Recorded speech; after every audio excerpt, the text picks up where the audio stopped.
Oui. Bonjour tout le monde. Bien, je suis accompagné d'abord de Sylvie Dameau, qui est la députée ici, Mirabel, mais aussi responsable de la région, qui a passé la nuit debout, comme la plupart des gens. La mairesse, Mme Paulus, qui est une des sinistrées aussi, donc qui est touchée personnellement, puis heureusement, qui était réunie avec 150 bénévoles hier soir quand c'est arrivé. Ça a permis d'avoir des bras rapidement. Les gens de la régie de police, les gens de l'armée, les gens de la Croix-Rouge, les gens de la municipalité. Première chose, moi, ce que je veux dire aux sinistrés de Sainte-Marthe et de partout au Québec, c'est que les Québécois se sentent aussi touchés que vous autres, tristes, et ils sont avec vous. Et moi, je veux remercier le travail qui a été fait pour, en quelques heures, être capable d'évacuer plus de 5000 personnes. C'est presque un miracle qu'on a été capable d'évacuer, entre autres, des gens en chaise roulante dans des pick-up, puis qu'il n'y a eu personne de blessé. Là, c'est presque un miracle. Donc, bravo pour le travail qui a été fait. Maintenant, sur les 5000 personnes qui ont été évacuées, c'est vraiment surprenant. Il y en a seulement 50 qui sont hébergés à Deux-Montagnes dans les centres d'hébergement. Ça veut dire que la grande majorité sont chez des amis, la famille. Donc, quelle belle solidarité. Habituellement, on calcule toujours qu'il y a 20 des évacués qui sont pas capables de se trouver un endroit chez un ami, chez la famille. Ici, là, on se retrouve 50 sur 5000, donc 1 Donc, ça montre comment la communauté est tissée proche ici. Évidemment, ceux qui ont besoin d'hébergement, il y a de la place de disponible. On a aussi, avec la Croix-Rouge, un protocole qui va permettre d'aider pour des repas, pour de l'hébergement, pour des médicaments. Il y a des enfants qui vont avoir besoin de vêtements parce que les gens ont dû sortir très rapidement, puis l'école recommence demain.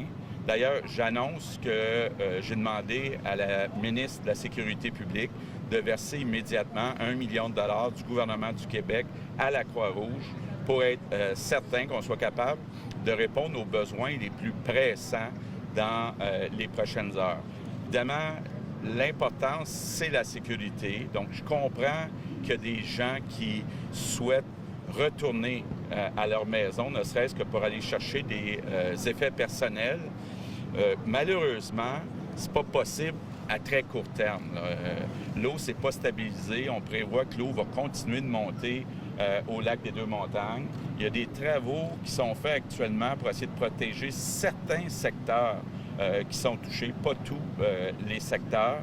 Mais pour l'instant, tant que la situation n'est pas stable, ça va prendre 24-48 heures, les gens, malheureusement, ce serait dangereux de retourner à la maison. Donc, encore là, les gens de la Croix-Rouge vont s'assurer que ce soit des médicaments ou toute urgence, qu'on va être capable d'aider les gens à se dépanner le temps qu'ils puissent retourner chercher des effets personnels à leur maison. Donc, évidemment, dans un deuxième temps, il y aura des indemnisations rapides qui seront faites pour les travaux qui seront à faire dans les maisons, pour les meubles qui ont été touchés.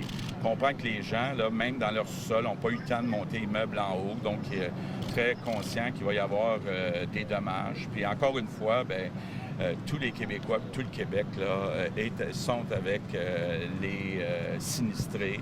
On est en pensée, puis on est de tout cœur avec vous, puis on trouve ça triste de voir les images, puis je comprends la détresse des gens, je comprends les gens qui ont peur pour un actif important qu'ils ont bâti souvent toute leur vie. Donc, on est avec vous, puis on va vous aider, puis on ne vous laissera pas tomber, même quand ça va être fini. Vous parlez de besoins pressants, des investissements d'1 million. Quels sont-ils à ce moment-ci, les besoins les plus pressants? Parce qu'il y a ici, mais il y a ailleurs aussi. Bien, la Croix-Rouge va les identifier, mais évidemment, dans certains cas, il y a de l'hébergement. Dans certains cas, allocations repas. Dans certains cas, des allocations vêtements. Donc, d'être capable, entre autres pour les 48 prochaines heures, là, le temps qu'on puisse retourner dans les maisons, de donner le nécessaire pour que les enfants retournent à l'école, pour que, je demande aussi aux employeurs d'être compréhensifs là, pour les gens qui ne peuvent pas retourner au travail demain. Donc, le strict nécessaire. Puis, la beauté avec la Croix-Rouge, là, c'est qu'on est capable de travailler très rapidement. Il n'y a pas d'exigence absolue de reçu puis de tout ça.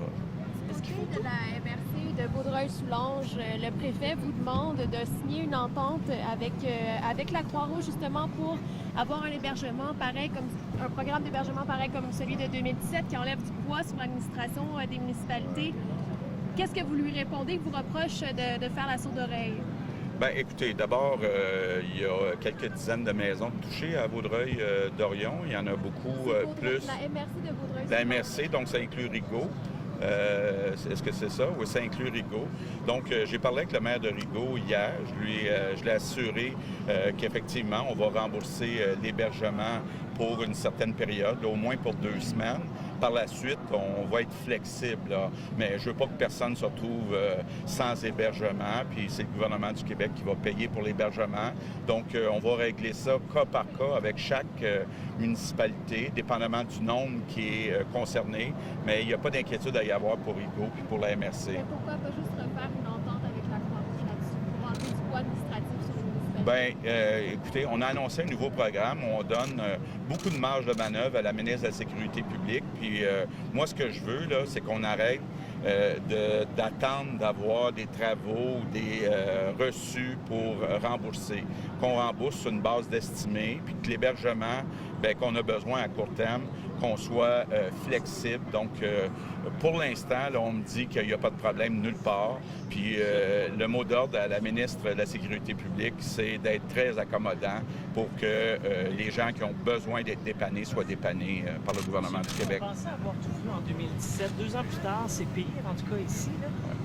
Qu'est-ce que... Il faut revoir certaines choses, je pense. Oui, mais là, il faut être prudent parce que, dépendamment des régions, il y a plusieurs régions qui n'ont pas atteint le niveau de 2017.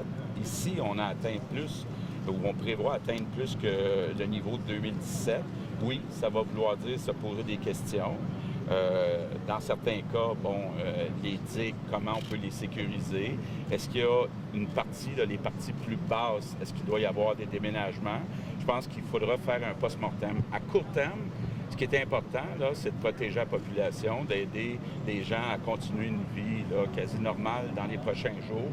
Mais une fois que la crise sera terminée, on va regarder des solutions qui sont plus permanentes puis qui tiennent compte des impacts des changements climatiques. La mairesse ici le disait tout à l'heure que c'était quand même arrivé un peu à l'impromptu, on ne s'y attendait pas. Est-ce qu'il y a des zones particulièrement là, qui vous inquiètent au moment où on se parle? Bien, on sait, on savait déjà que le lac des Deux-Montagnes était préoccupant. On est préoccupé par tout ce qui se passe à Gatineau, en Outaouais. Il y a le lac Saint-Pierre aussi en Mauricie qui est préoccupant. Je dirais, là, c'est les 3 endroits, donc Laurentides, Outaouais et Mauricie. Pour le reste, là, ça semble pas mal sous contrôle. On va où on a déjà atteint le pic, mais ces 3 endroits-là, on les surveille de très près.